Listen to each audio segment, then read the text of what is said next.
যেমন আমার বড় ভাই ছেলেকে দুবাই পাঠাইয়া টাকা পাঠাইতো, সে সরসাক বাজারে বসে বসে মানুষকে মিষ্টি খাওয়াইতো। সে বলে চেয়ারম্যান ইলেকশন করবে, সে বিড়ি কিনে নিজে খায়, মানুষের খাওয়ায়। সে একটা অথর্ব, সে অসভ্য প্রাণী, অর্ধশিক্ষিত মূর্খ। এরা সমাজের শত্রু, জাতির শত্রু, প্রগতির শত্রু, উন্নয়নের পথে বাধা। এদেরকে আমি ধিক্কার জানাই, ধিক্কার জানাই, ধিক্কার জানাই। শামসুল হুদা মজুমদার একা নয়, তার 99.9% এই বুড়োরা, অথর্বরা, তারা যুব সমাজের শত্রু। তারা মিসগাইড করেছে নতুন প্রজন্মকে।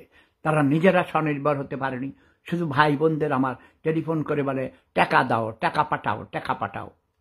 টাকা পাঠানোর পরও একটা ধন্যবাদ দেয় না। অথর্ব। তারে বিল্ডিং করে দিয়েছে আমার ছোট ভাই মানিক এবং খোকন। গত বছর দেশে গিয়ে কাজ করে দিয়ে আসছে, হোয়াইট ওয়াশ করেছে বাড়ি, এটা ভাঙ্গা ভুঙ্গা ছিল, ঠিক করে দিয়ে আসছে। আমার ভাই মানিক দুঃখ করেছে, খোকন দুঃখ করেছে, বলছে ভাইয়া সে একটা ধন্যবাদ জানায় নেই, সে একটা জুতা। তাকে তোমরা বড় ভাই হিসেবে বলছি, আমি না দেশে থাকলে তাকে জুতার বাড়ির ছোটে গালে দাঁত ফেলে দিতাম। তার দাঁত নাই, শুনেছি একটা না দুটা আছে, এই দুইটাও ফেলে দিতে হবে। আমার আগে ছিল, আমাকে অনেকে বকাবকি গালি দিত, বাড়িতে থাপ্পড় দিয়ে তো দাঁত ফেলে দিব।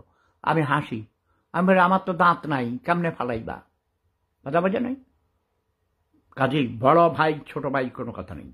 যে অন্যায় করবে, মিসগাইড করবে নতুন প্রজন্মকে, আমাদের এই উন্নয়নের পথে বাধা সৃষ্টি করবে, চুরি ডাকাতি করবে, ছোট ভাইদের ছোট বোনদের জায়গা জমিন দখল করবে, বেদখল করবে, জবরদখল করবে, আত্মসাৎ করবে, তাদেরকে জুতা মারতে মারতে ওদের দাঁত না থাকলেও দাঁতের মাড়ি ভেঙে ফেলবে।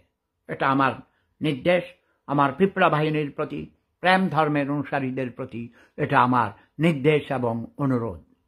সবাই ভালো থাকুন, সুস্থ থাকুন। জয় বাংলা, জয় বঙ্গবন্ধু, জয় শেখ হাসিনা। আমার হাঁটু আপার হাতকে শক্তিশালী করুন। গণতন্ত্রের গোষ্ঠী কিলাই, আমরা দেশের উন্নয়ন চাই, এটাই হলো একমাত্র স্লোগান।